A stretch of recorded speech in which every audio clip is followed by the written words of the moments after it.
He was considered as the weakest soldier, but after almost dying in a monster attack, he swallows an alien parasite that grants him the ability to transform into the strongest monster.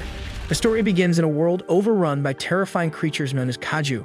While the surveillance team stays caught up in their tasks, a brand new ugly kaiju suddenly emerges, throwing the city into chaos. As emergency alarms blare across every corner, warning citizens to rush to the nearest shelter. The investigation team quickly sends word to the base that the latest target is making its way from Yadobasho to Yamashita town and seems to measure about 60 meters in length with a fortitude level of 3.6. As the reptilian kaiju storms through the city, the defense force gears up for battle, and this time it's the 3rd Division that gets called into action. Mina Ishiro, the commander of the 3rd Division, leads the charge and dives straight from a helicopter and engages the lizard-like beast in combat. Her team follows right behind to back her up, and without wasting a second, she fires a shot that takes the creature down in one clean hit. The kaiju's bodily fluids explode on impact and splatter everywhere, turning the whole area into a disgusting mess. Once the defense force finishes off the monster, it's time for someone to deal with the aftermath. That's when our middle-aged protagonist, Kafka Hibino, shows up munching on a burger while peering through a telescope at the filthy slum he and his team are about to scrub clean. On one side are the celebrated heroes who get showered with cheers and admiration, while on the other are these cleanup workers who don't get so much as a nod of respect. Still, Kafka sees this as his own kind of battle against the kaiju and takes a strange sense of pride in doing it. He sends a sample of the creature to the tech unit before getting back to his gross but necessary job. But one of the guys gets a little too careless and a piece of the monster explodes, causing a superficial injury to a rookie. The head of the cleanup crew then turns to Kafka and orders him to switch over to the intestines section since they're short on manpower over there. Kafka clearly finds the idea disgusting and grumbles about it, but the moment he steps in, it's obvious the guy's a total pro when it comes to handling stomach-churning work like that. Later that day, as Kafka makes it back home, he drops straight onto his bed without a second thought. The nasty chore he was stuck with leaves him feeling nauseous, and while trying to distract himself, he turns to the TV where Mina is being praised as a national hero by the media. The sight of her pulls him back to a time when he stood beside her, making bold promises that the two of them would wipe out every last kaiju together. Lighting up a cigarette, he sits there soaking in the bitterness of those dreams that never quite made it. Eventually, he switches off the TV and lets out a frustrated yell. But after a second, he pulls himself together and tries to convince himself that even cleaning up the mess is an important job. The next day, Kafka hops onto his scooter and rides off to work with his head pounding like crazy. Once he arrives, he meets up with his co-workers and gets introduced to a fresh recruit named Rino Ichikawa. The guy named Takuta mentions to Rino that Kafka once had the same dream of joining the defense force but ended up giving up on it. Rino cursorily looks at Kafka and asks with a serious tone why he threw in the towel. Kafka then shares how hard he pushed himself for that goal, until the harsh truth hit him that his abilities had limits, and says Rino will probably understand that too once he gets older. But Rino isn't having it, refusing to accept what he calls a lame excuse, and firmly states that he'll never back down like that. He walks off to get changed while Kafka is left standing there, clearly annoyed by the kid's attitude. Later, as the duties get announced, Kafka feels a brief spark of excitement hearing that the newbie is being handed the gruesome intestine cleanup. But that excitement quickly fades the moment he finds out he's been stuck with the same disgusting job all over again. When they finally get a break from the grime, Kafka plops down next to Rino to eat, but the poor newbie looks completely grossed out and nauseous. When Kafka asks what's wrong, Rino admits he doesn't have much of an appetite. Without missing a beat, Kafka tosses a multivitamin bottle at him, saying that stuff is exactly what Rino needs if he wants to survive the day on the job. Then Kafka pulls out some nose plugs and chases after Rino, trying to shove them in while causing a big commotion. They keep working until dusk, and when their shift finally ends, Rino approaches Kafka. True to his usual upbeat self, Kafka strikes a boxer's stance and asks if Rino is here for revenge. Instead, Rino thanks him and mentions that the age limit for Defense Force recruitment has been raised to 33, which means there's still hope for someone like Kafka at 32. Rino points out that he saw Kafka's sadness when he talked about quitting. Just as Rino turns to leave, Kafka smiles and thanks him, calling him a nice guy. Suddenly, a rogue kaiju appears and opens its massive mouth, aiming to swallow Rino whole in a single gulp. At the last second, Kafka lunges in, saving the boy but crashing hard in the process. He convinces Rino to run while he keeps the monster distracted, acting as a decoy. The monster chases him through a narrow street as he sprints, finally smashing through a glass window and leaping off a building. In that moment, Kafka recalls the time with Mina when they both lost everything to the Dan Kaiju. He tries to lift Mina's spirits by joking that all he really cared about was finishing some old Nintendo Pokémon games. Sitting together on a cliff overlooking their ruined homes, they shout in unison that they want to become Defense Force officers and turn it into a friendly rivalry to see who will become the coolest officer of all. Back in the present, Kafka mourns his failures while the monster keeps closing in on him. He grabs a rod and stands his ground, aiming to strike the kaiju's legs in an attempt to decapitate it, but the beast throws him aside with brutal force, leaving him groaning in pain.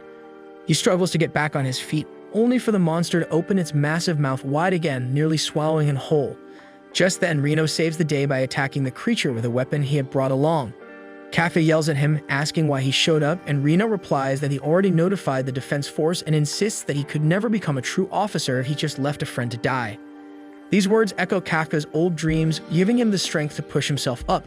Right as the monster prepares to finish off Reno, Kafka gathers all his courage and shouts, sounding like he's about to morph into a superhero or something. But before he can finish, a tiger suddenly leaps in and defeats the kaiju in a mere second. Mina appears behind the tiger, ordering everyone to take care of the injured.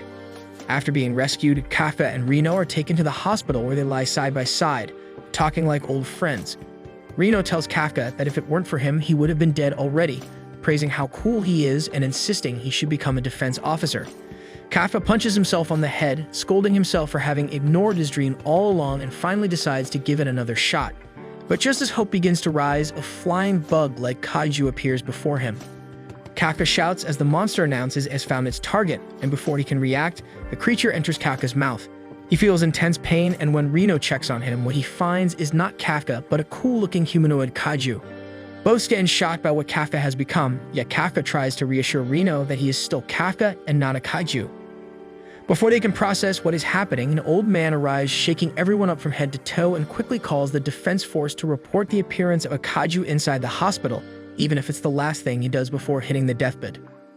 The story flashes back to a time when Mina and Kafka sit side by side in the library, laughing over books before everything went wrong. Kafka nervously asks Mina not to tell his mom he reads manga, saying that if she finds out, the whole neighborhood will know in minutes. Mina smiles and thanks him for always being there.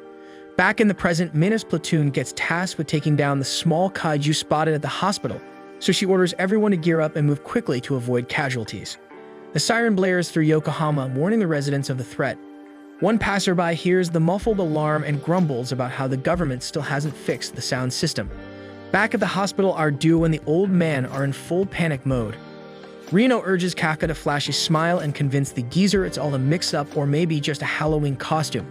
Kafka quickly follows through, but the creepy grin he makes is so terrifying that the old man faints on the spot.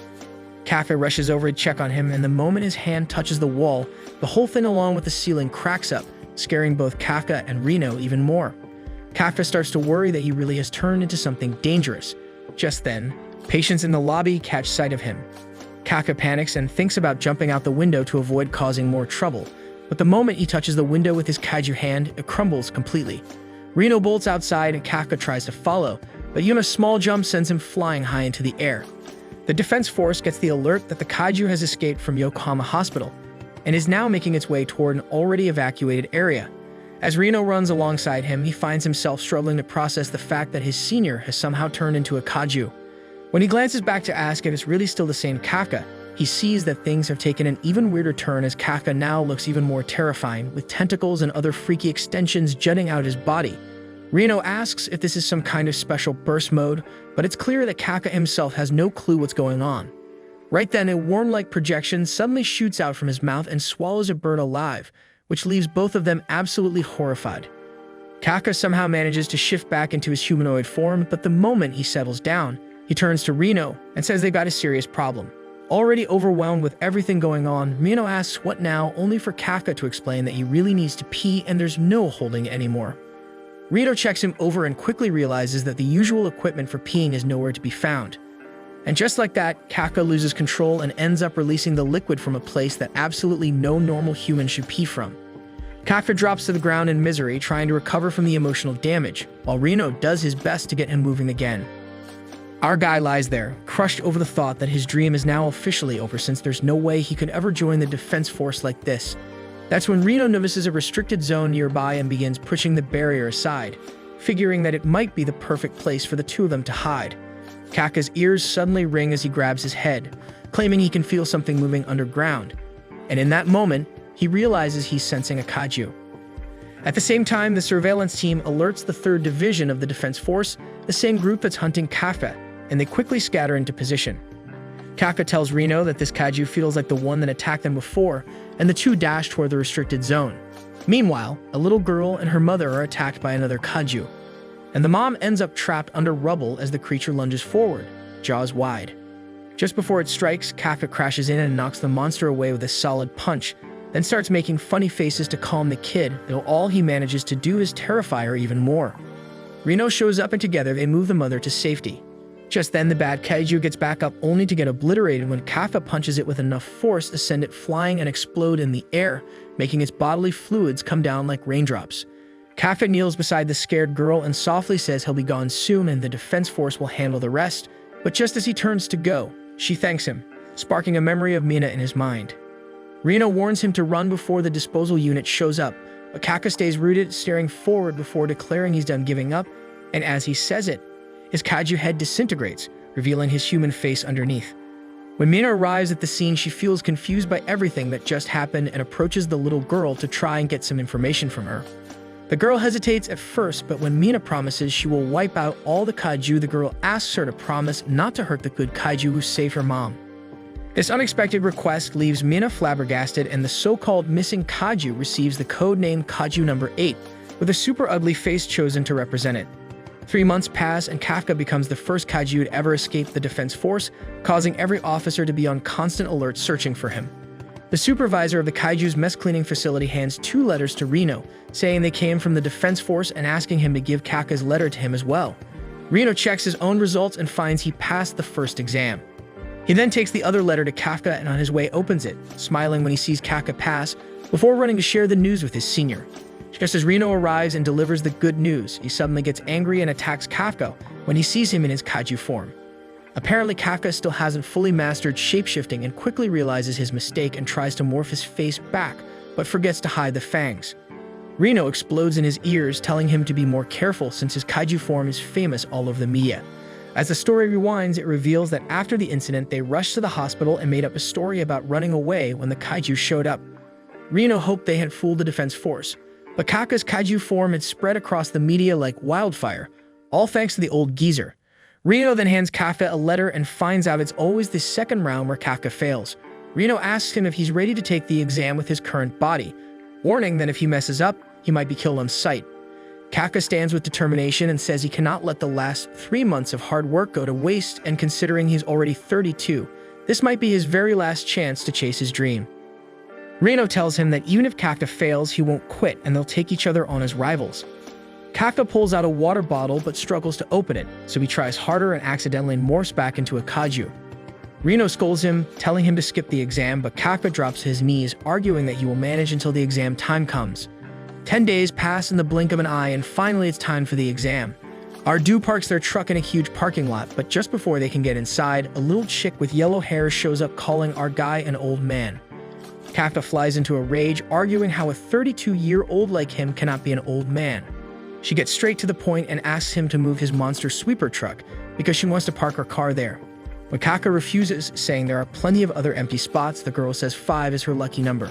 When Kafka still refuses, she uses the strength from her expensive suit to lift his truck and toss it aside.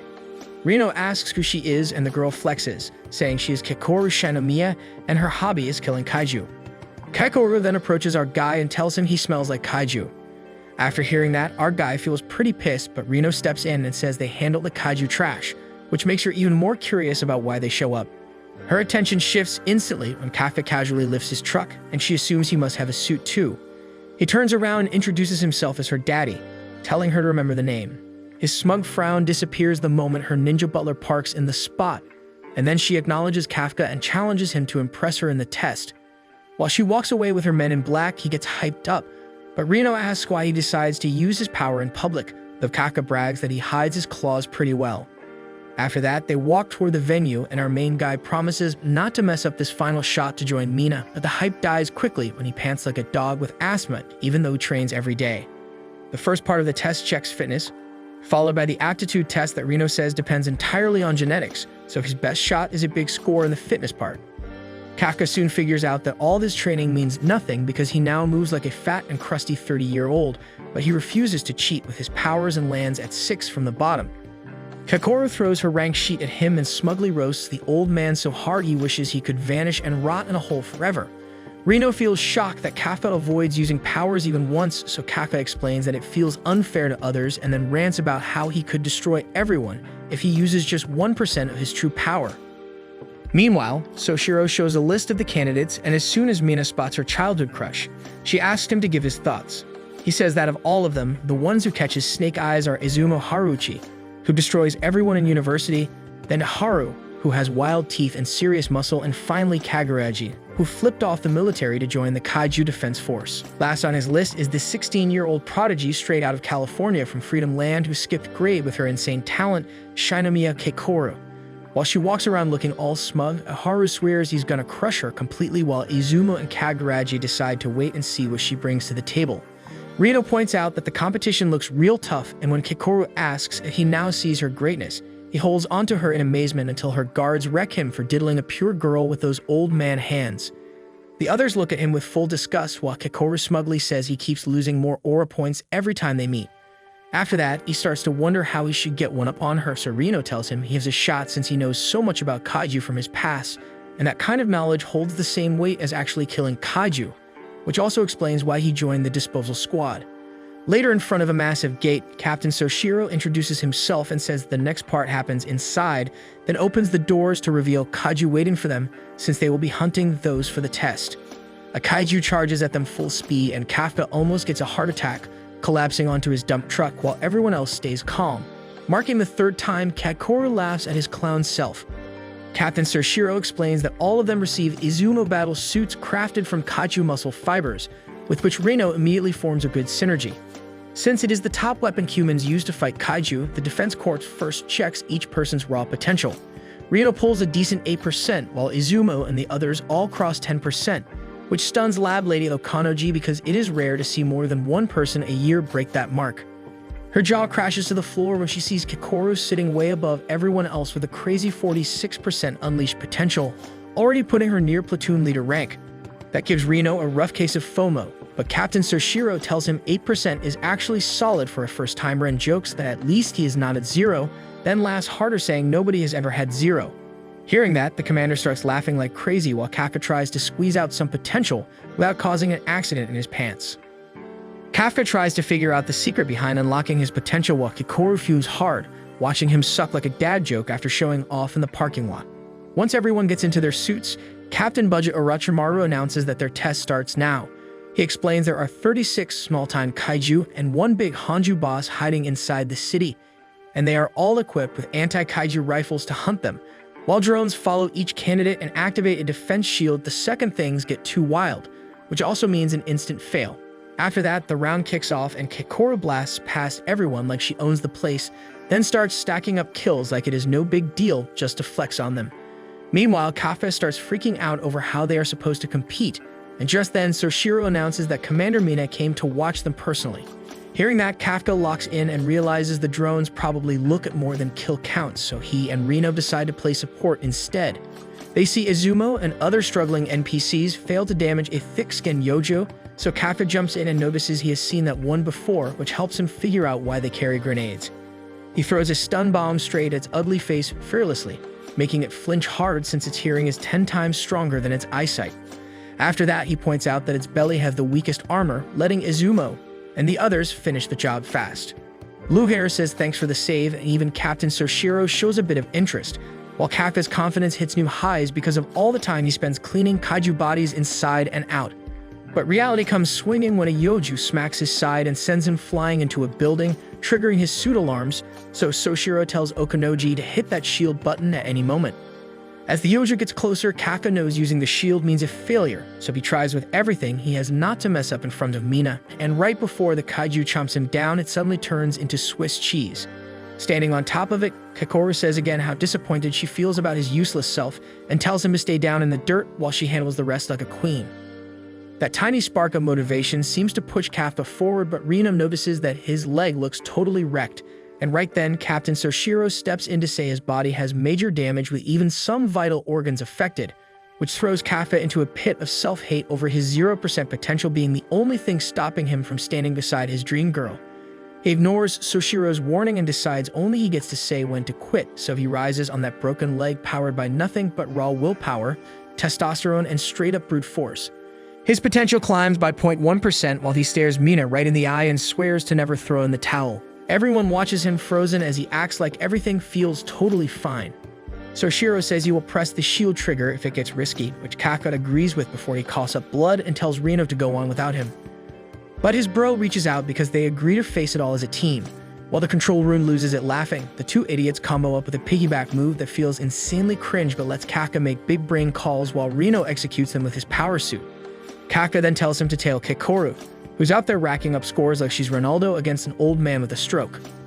The blonde keeps hopping from Yoju to Yoju and destroys them all like a boss before putting a bullet right through the main kaiju's ugly head and ending it clean. As the Hanju collapses, the lab lady quickly announces that the boss is down and the test now ends, so everyone should head out. Kafka feels like he's about to explode since she finished too fast and a whole combo meant nothing. While Okanoji asks the captain for the signal, he tells Commander Mina that Kikoru is proving her worth big time, and thanks to her, barely anyone got seriously hurt or unsubscribed from life. Back on the battlefield, Kikoru looks up at the sky and wonders if she's perfect enough for her daddy to notice, and turns around to rub it in Kafka's face, but she suddenly senses something weird behind her and blood instantly shoots from her chest. Meanwhile, Kafka catches his breath and tells Reno how much of a monster Kikoru is until he panics because the dead kaiju start moving again. At the same time, Kikoru seems to have blocked the hit with her suit and asks the humanoid what it is, leaving it surprised to see her alive and somehow healed. As it pets the Hanju, she takes aim, but the creepy thing tells her not to bite off more than she can chew and shoots enough bullets to take down a whole school and shuts her down. Chaos breaks out in the control room about her status and everyone freaks out as the kaiju comes back to life, now at the crazy magnitude of 6. Since no single officer can handle that mess, Meina orders all shields to be turned on and gets ready to head out with Soshiro. On the other hand, Kikoru refuses to back off like a scared kid because no one dies while she's around. She screams she is the perfect slayer until a Hanju pulls a Bruce Lee kick and knocks her into the ground. That triggers her childhood memories where her name always sat at the top, but unlike her friends who got love from their dads just for passing, hers was always gone and her butler said he would surely be proud. When she finally talks to him though, the man says it is expected of her to be the best and she should stop celebrating small wins and work harder to not take an L next time. Even with a busted arm, she keeps going through the pain thinking about her dad's wise words until her gun falls and the kaiju grows its weapons back to shoot her down with a laser. Commander Mina and Soshiro Naruto run at full speed to the spot, hoping they get there in time, but Kikoru gives up seeing the insane attack charge up in front of her. She says goodbye and tells her dad sorry for not being his perfect girl when the Hanju fires the blast, but then the last person she expects shows up with a stupid grin. She sits there like a rag doll watching him go full transformation mode and look cool as hell. Meanwhile, the others run for safety, and Reno helps out where he can till someone warns them not to go near Kikoru's fight, so he turns to his senpai who is already gone. He is shocked at first, but then realizes it's only natural that he transformed and went to save her. On the flip side, Kikoru asks Kafka what he even is, so he gets on his knees and begs her to keep his secret, but says first he has a naughty kaiju to take out.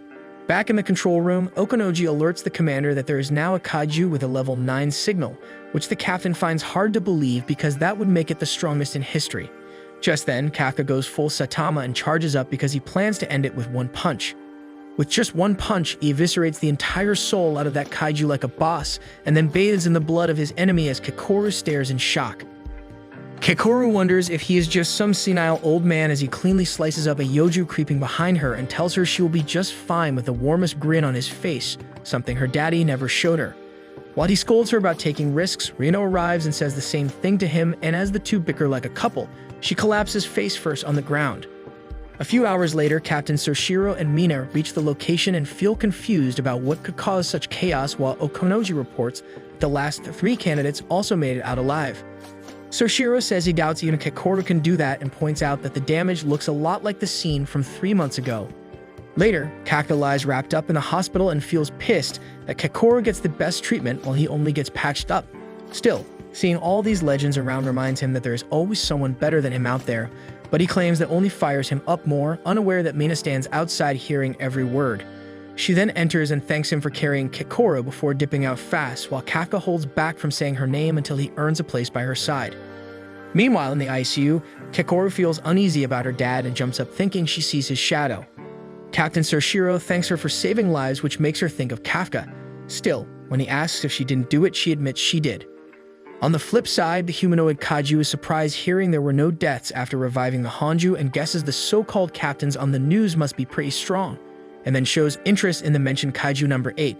It then gets a call, so it slowly morphs into a man and tells the team he's late because of some really spicy Taco Bell. As the men walk away with it, the thing almost fumbles the transformation, but the men are none the wiser. While Kafka and Reno keep arguing over their usual nonsense, their supervisor walks in holding the envelopes with their results. Both our guys sit at the table staring at the envelopes that hold the weight of their futures, and while Kafka knows this is his final shot, he quietly wonders if this path will finally lead him back to his childhood crush as he opens the envelope and finds himself frozen with his mouth wide open in disbelief at what he sees inside. Later at the headquarters, all the new recruits gather for their entrance ceremony, bracing themselves for the usual boring speeches. And as they glance around at each other's faces, nothing really stands out since most of them were already expected to be selected from the start. Kikoru makes her entrance and is asked to take the oath on behalf of the batch, being the top student, while Izumo and Kaguraji seem locked in a rivalry that's clearly just getting started. Around the same time, Iharu bumps into our junior and the two share quick introductions without much fuss. Before long, Captain Mina arrives and heads straight to the stage to begin the induction, calling Kikoru up to speak on behalf of the recruits as she steps forward and delivers the oath confidently. Mina thanks the yellow-haired ponytail for her efforts during the exam and mentions that the reason no lives were lost was because of her, though her eyes quietly begin scanning the crowd with a heavy expression, searching for Kafka, knowing deep down that the real credit belongs to him. As she clenches her teeth, clearly ready to demand answers about his creepy transformation, Kafka casually strolls in late, and the second he does, Kikoru's face lights up bright red, while everyone's attention turns straight to him. As the story winds back a little, Kafka's fate hangs in the balance as the selection board reviews his results, discovering that not only did he score the lowest in the fitness exam, but somehow managed to land a perfect 0 on the aptitude test. And just when the panel is about to dismiss his application entirely, Captain Shoshiro steps in and decides to vouch for him, arguing that while the guy might be a completely average idiot, he still managed to identify enemy weak points, support his teammates, and most importantly, made him laugh a lot, which, in his opinion, counted for something. Okanoji immediately protests the ridiculous reason for hiring someone, prompting the vice captain to compromise by taking Kafka in as a cadet instead of an officer and deciding to personally train him a bit more. Back in the present, Mina announces that Kafka has been accepted as a cadet and that this is the reason she had him sit out the induction ceremony, which causes a wave of quiet relief among many of the new recruits who seem glad to hear he is still around. Soon after, the vice captain turns to the commander and invites her to deliver her speech. Hearing the captain's speech fills Kafka with so much emotion that he ends up shouting her first name across the ceremony hall, boldly declaring that he will soon stand by her side, leaving everyone around stunned and whispering in confusion about why a newbie is casually calling the captain by her first name. While the words clearly strike a chord with his childhood crush, she keeps her composure and upholds protocol by ordering him to do 100 push-ups as punishment for disrespecting a senior officer. As Kafka panics over the sudden punishment, the vice captain bursts into laughter and teases Mina for going easy on the guy, but instead of replying, she simply walks away with a faint smile on her face. Okanoji grumbles about how Kafka just arrived and has already turned into the squad's comic relief, but Soshiro calmly responds that it's exactly the kind of energy their team needs, since things can get a little too grim sometimes. However, beneath that lighthearted excuse lies the real reason Soshiro brought Kafka in, which goes back to the time they received a 9.8 fortitude kaiju signal and someone's vitals vanished at the exact moment, making him suspicious that Kafka might be something far more unusual than he appears, and so he decides to keep him close and observe. Meanwhile, Kafka barely finishes his push-ups and collapses to the ground, only to be approached by Kikoru, who tells him they need to talk in private. Iharu, ever the clown, blurts out if this is a love confession and causes a minor scene, but Kikoru simply drags Kafka to a nearby restaurant to get the answers she's looking for. There she listens in disbelief as Kafka confesses that he ate a kaiju and turned into one, prompting her to mock him for having an appetite strong enough to down a monster, though Kafka quickly defends himself, saying he never meant to eat it in the first place. When he wonders aloud if he should report himself to the defense force and ask for help, Kikoru firmly shuts down the idea and explains that if they ever find out, they will turn him into a lab rat and subject him to all sorts of horrifying tests. going on to explain that when a kaiju is strong enough to be given a number, its remains are used to craft weapons. The horror of it all finally overwhelms Kafka, who leaps at her in desperation, begging her to keep his secret. And after a moment of thought, the stern girl agrees but makes one thing clear, that if he ever hurts anyone, she'll personally make sure he's taken down. The next day during the fire training exercise, Reno takes the lead and manages to set a new personal best with his unleashed potential now reaching 18%. Iharu watches closely and starts to worry that Reno might have finally caught up to him, but his nerves settle once he sees that his own combat power still ranks slightly higher. As the others take their turns, it becomes clear that everyone has made some kind of progress. Even Kafka, after all his struggles, achieves a new personal record as his unleashed power finally climbs to 1, which sends him sprinting toward Kikoru in pure excitement. However, the moment is short-lived as the vice captain shuts him down right away, warning that if his numbers stay this low, he will be kicked out before long. Without missing a beat, Soshiro calls for everyone to run 10 laps as part of their routine, and when the group groans in protest, he raises it to 15 without blinking. After wrapping up their intense training for the day, the squad heads straight into a hot bath, hoping to soothe their aching muscles and relax a little. As expected, the moment they settle in, the place erupts into chaos with everyone getting loud and playful, each one trying to squeeze in some fun before the day ends. As things start to settle down a little, the guys shift from splashing around to talking about why they chose to join the defense force. One says he owed his life to the commander who once saved him, while another admits he fell for her strength and grace the moment he saw her in a poster. When the spotlight lands on Kafka, he hesitates but ends up letting it slip that he and the captain go way back as childhood friends, and that it all began with a promise they made back then. Realizing what he just revealed, Kafka panics and tries to slip away unnoticed. But the rest of the guys pounce on him like a pack of zombies, desperate to get every juicy detail out of him. Later, when the girls step out of their bath, they're met with a bizarre sight of all the guys passed out on the ground, barely clinging to consciousness with towels draped over them while Reno does his best to cool them off. Turns out the brilliant idea of soaking in the hot bath for way too long backfired, leaving the whole squad completely drained and sprawled out like overcooked noodles. Days pass by as the entire platoon endures tough and grueling training every single day. They push through all kinds of exercises while still finding time to have fun in between. One night after everyone has gone to bed, Kafka stays in the library burning the midnight oil. Soshiro appears and asks if all this effort is for the captain. Kafka zones out, wondering how he found out, and the vice captain explains that he overheard him talking in the bath, reminding him that every word spoken in this dorm is recorded. On top of that, he suspects Kafka is aiming for his vice captain position and warns him that he will never lose his place next to the captain. As Soshiro turns to leave, the alarm sounds and he tells Kafka to get ready because it is already time for his first mission. At the operations room, Commander Mina asks the lab lady for an update while drones fly around urging citizens to evacuate from the disaster. Okanoji explains that the Hanju already bursts out from underground and charges its way, leaving a swarm of Yoju babies behind it. Knowing the only option is to wipe it out completely, the red-haired lady Nakanoshima suggests luring it to Sector Bravo and finishing it there. Commander Mina hears that and says she'll take the shot on the big Hanju, tells the others to handle the cleanup, and wishes everyone good luck. Out on the road, truckloads of recruits roll out locked and loaded for their first mission ever, and Kakoru watches Kafka like she still can't believe a man that useless turns out to be Kaiju number 8. Later, Kafka gets into position as all the recruits quietly watch the massive beast barreling toward them. Captain Soshiro tells them the real problem is that it cranks out babies faster than Alon's Doge coin, so their job is to make sure none of those critters cross the checkpoint. In the end, he makes it clear that senior officers are already stationed ahead, which means the recruits are the final line of defense. After checking that no one has questions, he tells them to get out there and prove themselves. Sometime later, Okanoji mentions that Commander Mina needs 8 minutes to reach her camping spot. After hearing that, Kafka tells Reno he's set on proving himself this time since he knows he won't get another chance if he gets fired in 3 months, and even though his legs are shaking, he admits he's honestly excited. Right after that, the critters start crawling out of their broods, so the recruits leap off the roof, while Kafka climbs down like some knockoff Peter Parker. A chopper finally drops the commander at her sniping spot, so Okanoji tells everyone to lure the Hanju into her line of fire, and the army starts blasting it with missiles to pull its focus. From a distance, Captain Soshiro tells the recruits to stay sharp, and Kafka answers with his 1% unleashed combat power, though the first Yoju smacks him straight into the trash. A senior then starts clowning the recruits, which ticks Kikoru off, so after he tells them to go hide home and suck her thumb, she gives a smug reply and then wipes out the entire horde by herself.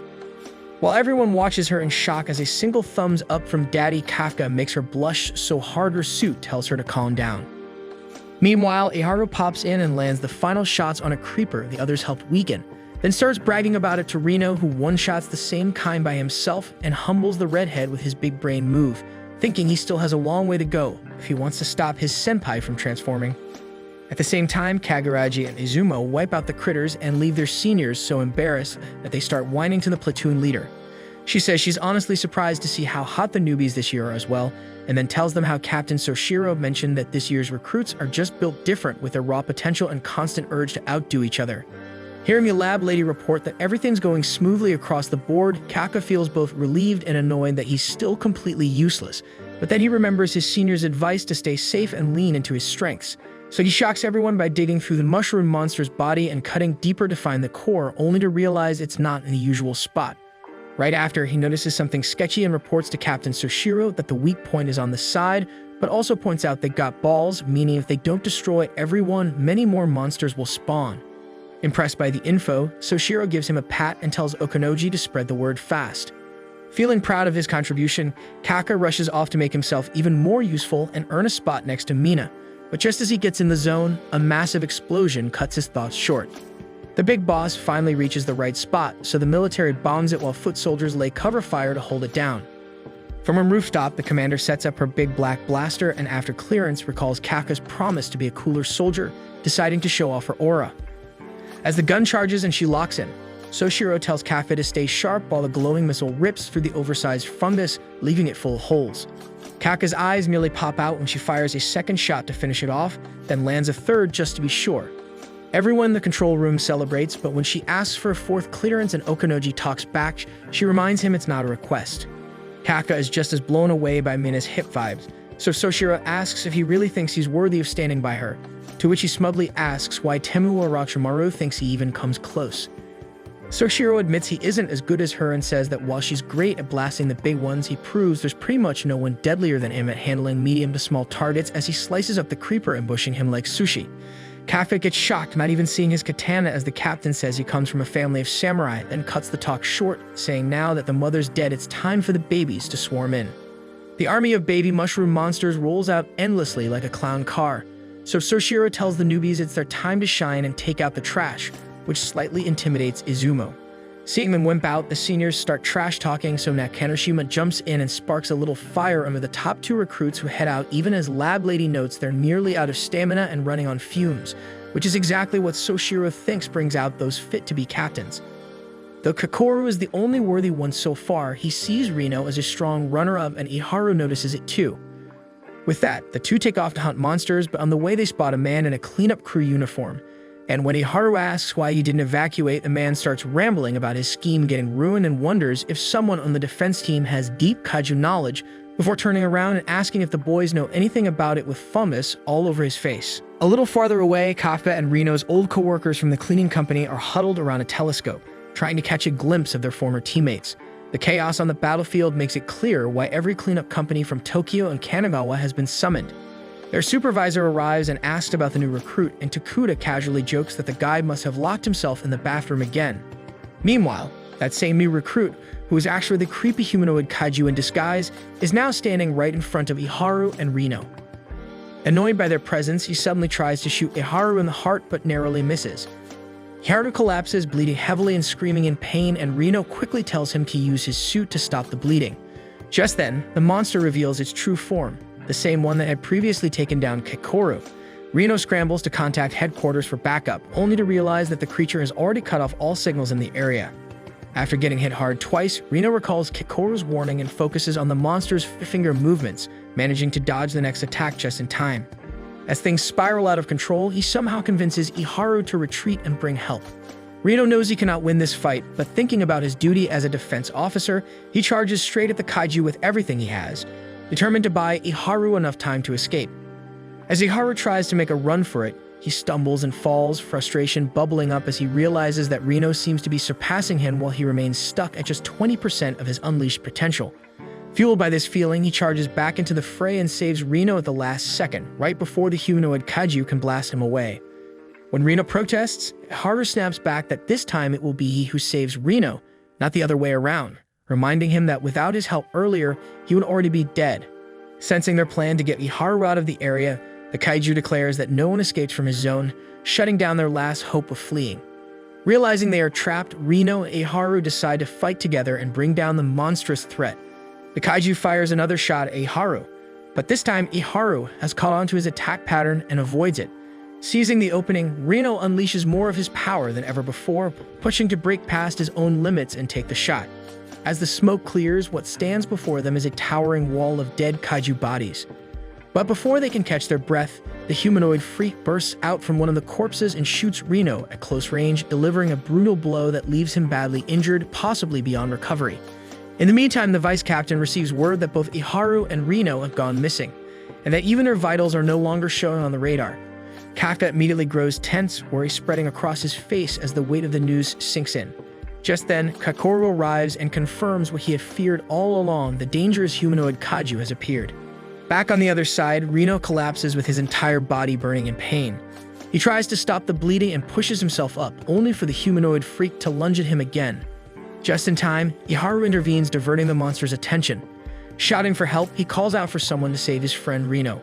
And just before both of them can meet their end, Kaiju number 8 crashes into the scene, punching the freak so hard that it splits his head from his body. Seeing Kafka in his kaiju form, Reno grows gloomy, frustrated that despite everything, he couldn't prevent this from happening. Kafka holds his friend and stands tall, while Iharu freezes in fear at the sight of yet another humanoid kaiju. Meanwhile, the freak regenerates and gets back on his feet, realizing that this is Kaiju number 8. Kafka quickly hands Reno over to security and charges at the enemy. The bad kaiju questions why Kafka is attacking him when they should be on the same side, then launches an all-out assault, revealing that he had been going easy on Reno and Iharu the whole time. When Kafka sees the same attacking tentacles that were used on Reno, he snaps. With controlled fury, he wipes out the monster's attacks, and even a wall of kaiju bodies fails to stop him. Kafka keeps pressing forward and finally unleashes a massive attack that sends the enemy flying with its core now fully exposed. Just as he is about to finish the job and erase the kaiju for good, 2 officers arrive at the worst moment and ruin everything by alerting the entire team about Kaiju number 8's presence. They explain that the humanoid kaiju matches the description of the missing Kaiju number 8, which instantly alerts the vice captain. Without wasting time, he commands a dispatch unit to be sent immediately. All the chaos gives the humanoid freak enough room to regenerate, and before leaving, it throws out a warning that it now knows everything about Kafka and defeating him will be easier the next time they cross paths. As it attacks the humans while making its escape, Kafka steps in and takes the hit himself. Though frustrated that the kaiju managed to flee, he finds some relief in knowing that at least his friends are safe. While slipping away through a narrow alley, Kafka suddenly senses someone behind him. Turning around, he sees the vice captain, who instantly recognizes him as Kaiju number 8. The vice captain informs the team that he has engaged the target and requests that the limiter on his suit be lifted. His unleashed potential climbs to a staggering 92% as he prepares to neutralize the humanoid kaiju standing right in front of him. All warmed up, Captain Soshiro gets ready to strike while Kafka tries to think of an escape until a slash suddenly appears on his shoulder, making it clear he's in serious danger. Soshiro sends him flying and goes full sword ninjutsu at supersonic speed, slowly but surely slicing through Kafka's rock-solid shell with moves Kafka didn't think even Kakoru could pull off. After that, another stab to the chest fully exposes his core, but his insane regeneration keeps him alive. Kafka tries to make a break for it, but the samurai goes full Levite, and watching him dodge his attacks at lightning speed. Soshiro figures he's at least a magnitude 8, which makes him a great kaiju. With that, he charges his blades and launches an invisible double slice that cuts through Kafka's leg like butter, then follows with his real strike aimed at the core, which Kafka catches using his side teeth before charging an ultimate, only to blast it on Soshiro's katana, leaving the captain untouched. Feeling let down, he reports Kaiju number 8 escaped, which makes Kakoru wonder if such a monster is worth trusting, though her face lights up when she spots his wrinkly old face. After that, she sharply reminds him he's just an old fart with arthritis and has no business trying to fight the captain. Meanwhile, the man in question stays quiet until Commander Mina asks for his thoughts on number 8. He says it's clearly on the same level as the great kaiju from 5 years ago and believes number 9 is likely just as dangerous, though what really catches his interest is how it attacked his weapon instead of him and fought like a human. Right then, one of the senior soldiers reports that the same humanoid from the test reappeared, only this time it's wearing human skin, which leaves everyone stunned. The heavily wounded humanoid then stops a car and hijacks it GTA style after eating the owner to heal itself, wondering how it should go about taking down number 8 as it drives into the sunset. The next day, Reno wakes up in the hospital and feels relieved to see his senpai alive, then thanks Kafka for saving him, not realizing Iharu is in the bed right next to him. Iharu drops compliment after compliment about number 8's power and mad aura, and Kafka takes it all in with a big smile. That night, a party celebrates Reno and Haru getting discharged, and when Kafka calls room service, Izumo's army of servants shows up with a surprise gourmet feast. Kakoru explains it's because he's a rich boy heir to Izumo Technologies, which rakes in billions every year selling to the Defense Corps and even makes more than her family. She then smugly admits she asked him to arrange the party knowing the food would fire. After that, the captain raises a toast to everyone's first successful mission while Reno watches the wholesome vibes quickly spiral into absolute chaos as everyone starts trash-talking the person next to them, shocked to see even Kafka jumping in without hesitation. The captain explains that there is a tradition to roast each other's messed-ups after battle to help others work on fixing their flaws the next time. Later, the captain shuts down the madness to make a big announcement where he reveals that thanks to his outstanding contributions in battle, Kafka is now promoted to a real officer and officially welcomed to the team as one of their own. Everyone bursts with happiness, and even a usually cold Kaguraji looks genuinely glad since the old man's help during the mission kept the casualty count at 0. The very next day, Mina personally places a badge on Kafka's coat, welcomes him again with authority, and tells him not to get cocky because he's still far from being worthy of standing beside her on the field. That makes him happy because she remembers their old promise. She then adds with confidence that Soshiro was the one who recommended him, so he better step up and not let the man down. That night, Kafka decides to call it a day in the library, but on his way out, he suddenly notices a light still on. Inside the training room, he watches Captain Soshiro pose with his jacked muscles and then perfectly replicate his fight with him down to every breath, this time slaying his imaginary kaiju number 8 dummy not once but 2 times in a row, making Kafka nearly pee his pants as his knees give out. When he asks what the man's training on, and the captain replies he's working on a one-shot technique made specifically for hunting number 8 and confesses he's annoyed he didn't go all out from the start or use the 6th technique that would have torn number 8's core to absolute shreds. He goes on saying there's no one except him who can take down a great kaiju like number 8, so in his eyes he's the only man for the job. Meanwhile, high above the clouds, a whole pack of monster birds led by a demonic-looking humanoid gets ready to attack the base. The vice captain sits quietly in the library, digging deeper into the case of kaiju number 8, puzzled by how its attacks is even more human than kaiju. His thoughts drift to the creepy humanoid freak who could shapeshift and blend in like one of them, and the more he thinks about it, the more uneasy he grows about what the future might hold between kaiju and humans. Meanwhile, our guy is chilling alone on a rooftop, thinking about the vice captain and how he can afford to let him down, when out of nowhere, a massive shower of shooting stars begins to rain from the sky. The shooting stars turn out to be kaiju, and in no time they swarm the entire base. To make things worse, each of them has a fortitude level above 6, and is classified as Hanju, making them far from ordinary threats. With the captain currently away, Soshiro steps up and orders everyone into position, realizing that the kaiju seem to be targeting the base directly this time. The fact that so many have shown up together, despite usually attacking alone, makes things suspicious. Watching the base go up in flames and spotting nearly a dozen wyvern-type kaiju flying overhead, Kafka quickly contacts the vice captain to report that something feels off. These monsters never attack as a group. The vice captain immediately understands what that means. Someone even stronger must be leading them this time. As Soshiro pushes forward, he soon comes face to face with the approaching leader. The new dragonic humanoid kaiju speaks in the human tongue, shocking everyone. It looks around and asks if the vice captain is the strongest one here, and calmly declares him as its target. Soshiro is immediately notified that this creature has a fortitude level of around 8.3, placing it in the Daikaiju class. Without hesitation, the vice captain hands over the responsibility of dealing with the other kaiju to his subordinates and prepares to face this new threat himself. The Daikaiju suddenly lunges forward and Soshiro barely manages to dodge his powerful blow. The beast roars out commands to the other kaiju, taking full control of the battlefield and then charges again with terrifying speed. One glance is enough for Soshiro to understand that a single direct hit could end it all for him. He tries slashing through the monster's skin only to realize just how impossibly tough it is. As the rest of the team engages the other kaiju, our guide quickly contacts them, pointing out that the monsters have thinner skin at the back and are most vulnerable there.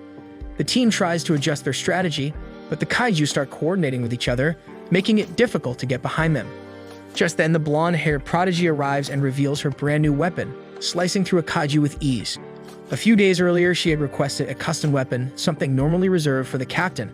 but the team made an exception and crafted a scythe tailored specifically for her combat style.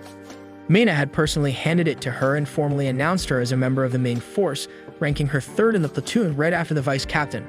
When Kikoru first laid eyes on the weapon, she scoffed at its appearance, calling it ugly and claiming it didn't suit her at all. Yet as she swung it with precision, she unleashed two devastating new attacks that tore through the enemy ranks with style.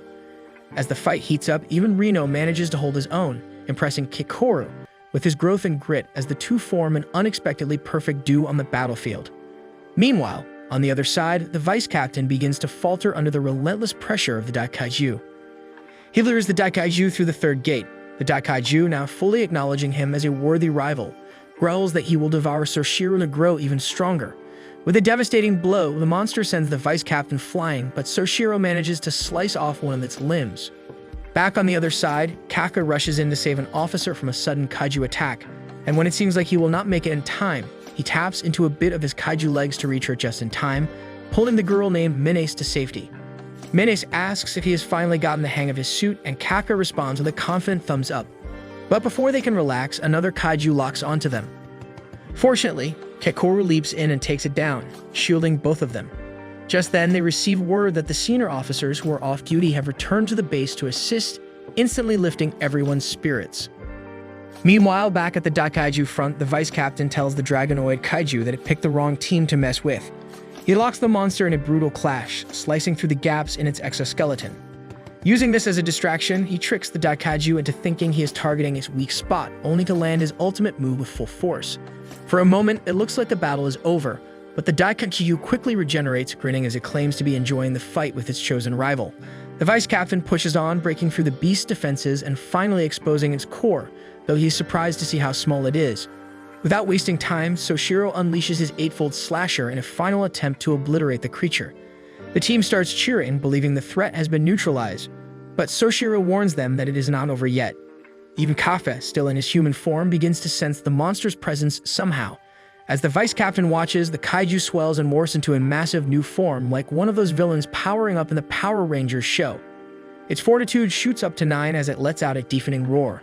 The lab lady realizes it's way too much for Soshiro to handle alone, but the legend still goes back in and unleashes his third technique, slicing small cuts all over its massive body while smoothly dodging the demon's slow, heavy attacks, which impresses Okonoji. Still, he knows those slashes aren't enough, and just as he figures he needs to strike the core on its back, he coughs up blood as the suit warns him to cancel Maximum Unleash since it's now dangerously overheating. Even so, he keeps going and dodges the kamikaze bird bombs that make up a thick smokescreen, giving him the chance to sneak up and go for a hit on its back, or so he thinks, until dozens of eyes suddenly pop open and the beast lands a brutal counter that blasts him through walls like a cannonball, so hard his suit shuts down on impact and instantly recommends emergency medical treatment. Everyone in the control room thinks he's done for as Soshiro relives his childhood memory back when his father told him his genius with the blade came a century too late and that you should just give up. He then acts like everything is fine and dandy to everyone's shock before struggling to stand up like an obese American. Kaiju number 10 tears through buildings and gets closer, so Soshiro decides he'll fight till he drops. He drives his twin blades into it like Zoro on steroids, but the monster heals right up and laughs at his tiny little sword, which he already knows is weak since practically everyone in the family and the defense force told him his sword skills are hopeless compared to guns. But Commander Mina was different and said she actually liked how good he is with his little thing, because it's exactly what she'd need if they ever face a foe too small and agile for her to blast away.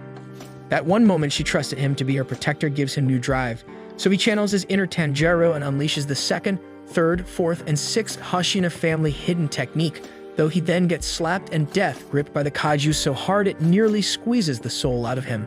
Seeing the captain on his way to heaven, Kaka completely loses it and apologizes to Reno as he begins to transform, but he's stopped midway by the commander's calm and reassuring voice, telling everyone to relax. So Soshiro gives Kaiju number 10 a smug grin right before it gets nuked in the back. Whipping out her big black blaster, Mina fires another blast into its ugly screaming face but ends up missing, so she falls back as it launches the kamikaze birds straight at her camping spot. Okonoji reports the core is in its upper back, but the captain knows it's no joke trying to get the big rascal to expose his weak spot, so he runs out on fumes and makes deep cuts in its legs as a decoy despite Okonoji's warning, but the wounds disappear in an instant. Just as he starts to think it's meaningless, Kikoru pops up from behind him and barely makes a dent in the monster's solid shell, So the captain tells her to slice directly into the wounds he creates, dealing heavy critical damage. That single attack drives her suit into full overheat, but it's more than enough because Commander Mina blasts straight into its back and exposes the core. Seeing that, Soshiro orders all the soldiers to stop it from regenerating as he epically carves up its shell from head to toe, and Mina readies her next shot.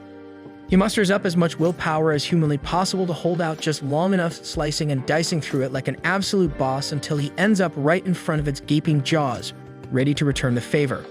Unfortunately for the big red discount final boss, Mina unleashes 96 and blasts the so-called Great Kaiju straight to smithereens.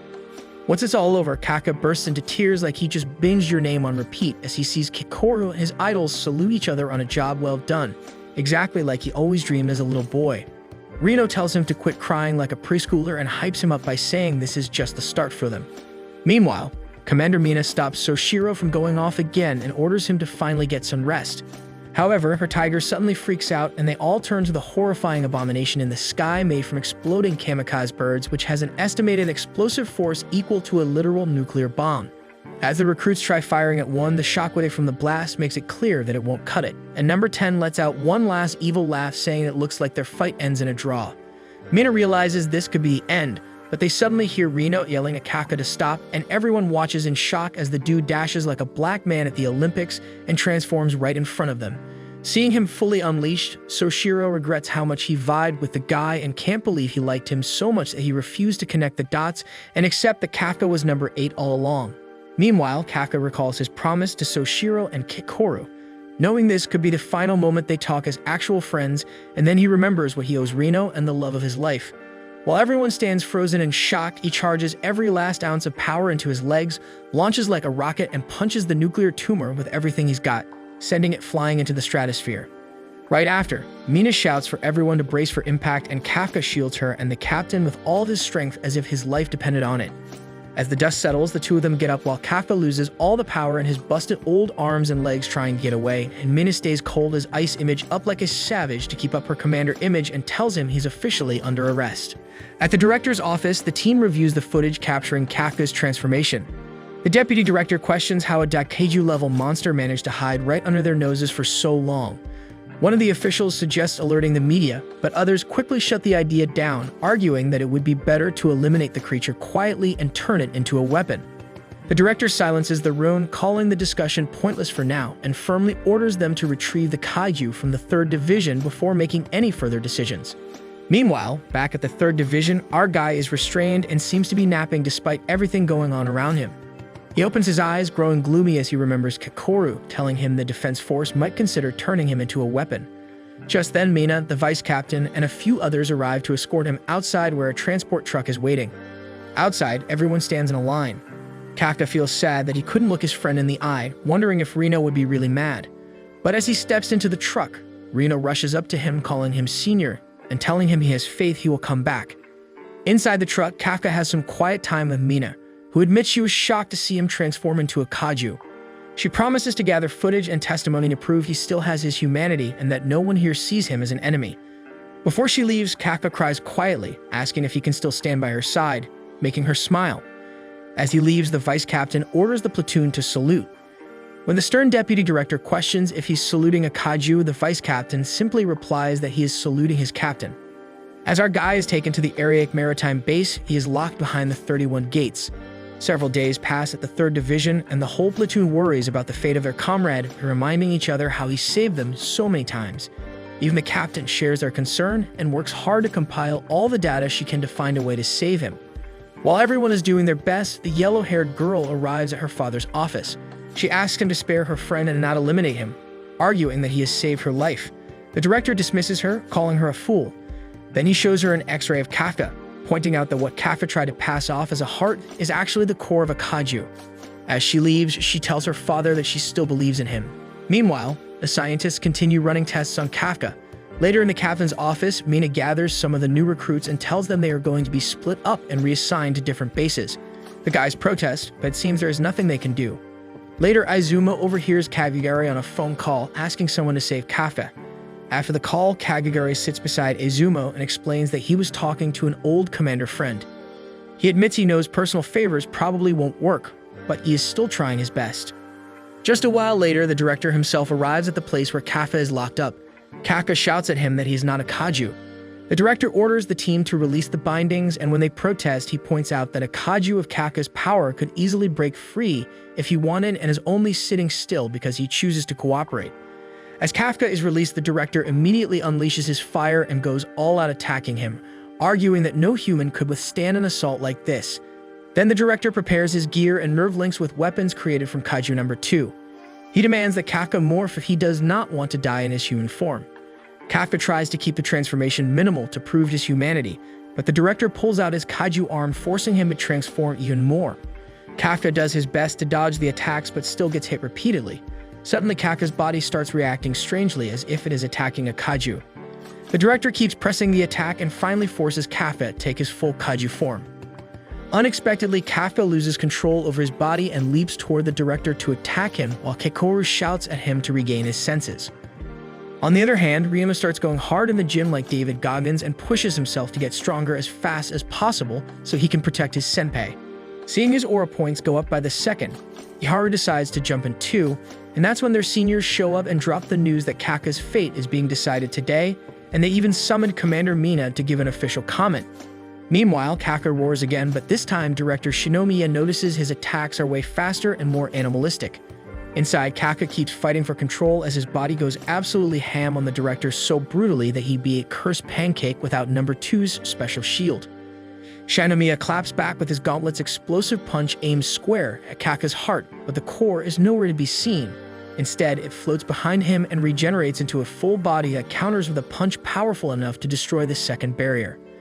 The observers start to panic, but the old men stay pretty chill, since they expect any clash between two numbered kaiju to bring at least this much chaos. As Kikoru watches in awe, the wrinkly bald man finds it strange that her dad refuses to end the fight and suspects he might be testing how far Kafka can go, which makes Kikoru wonder if her dad has actually given Kafka the chance she asked for. The two old men lock arms and director Shinomiya makes Kafka charge into the wall like a dumb bull, but he quickly regrets it when Kafka comes flying back and bashes his ribs and making even the bald men panic for the first time. Number 8 keeps growing stronger beyond what even the director can fully handle, while Kafka keeps struggling inside. The director puts his gauntlets into overdrive and throws out his strongest punches, but Kafka now powers through his shield like it's paper. Then he follows up with number 2's ultimate railgun attack that sends shock through Kafka's full body, but he recovers instantly and fires back a laser death ray of his own, making Kafka want to rip his hair out as it injures Kikoru's dad. Kafka then takes him in a death grip and smashes him into the wall. Just as it seems like he might end him, he turns and sees Kikoru's sad little face and refuses to let her watch him finish off her dad. But his body goes full savage and starts beating the director into the ground like a toy plushie against his will. Thinking about all the times Kafka was wholesome and real, she doesn't lose hope and yells at the old fart to get his act together. Hearing that, Kafka channels the power of anime and friendship to finally break his restraints a second before getting chomped in half by the parasite. As his body raises a final death blow on Kikoru's father, he feels himself drowning in the void when he suddenly sees a bright ray of hope and feels Mina grab his hand, promising she'll always be waiting. Her voice finally snaps him back into reality and his finisher lands, splattering blood everywhere to Kikoru and her father's complete shock, because he actually punches a hole into his own chest and proudly declares he's not a kaiju, he's Hibino Kafka. After he collapses, the 1st Division's captain Narumi puts his blade to Kafka's neck, but the director himself stops him and orders the medics to come and carry off number 8 before he bleeds out. After the director's physical examination wraps up, Commander Mina finally gets called in for her official comment as Kafka's superior, and they make sure to bring up her past with him while making it painfully clear that they've already made their decision. She's only there to give a report on what happened, meaning her opinion as a woman apparently holds no worth whatsoever. She claps back without hesitation that she doesn't care if they see Kafka as human or not and calmly reports his real contributions as an officer. First, she points out how he was more fragile than their ego during their first major mission, but his discovery of reproductive organs turned out to be a massive game changer. Still, the biggest proof of his deep desire to protect humanity was how he threw away both his future and life in the fight against number 10, saving the entire 3rd Division from being completely wiped out. The geezers start yapping that he cheated using filthy kaiju powers and argue a newbie like him couldn't possibly know that much unless he was a dirty kaiju himself. But to their surprise, Mina admits as his unleashed potential is a 0-rounder than their bald, hairless heads and that he only passed under special conditions after failing the exam 12 times. But his dedication alone proves his worth, and he kept going till the bitter end, even after pulling an errand and turning into the very monster he swore to erase. Having heard her opinion, director Shinomiya tells her to leave, and after she exits, all the geezers turn to him and ask for the green flag to approve Kikoru's execution. As he quietly utters his decision with a regretful look in his eyes, Kaka remembers the time when he was helpless and swore to Mina that he'd take revenge on the kaiju.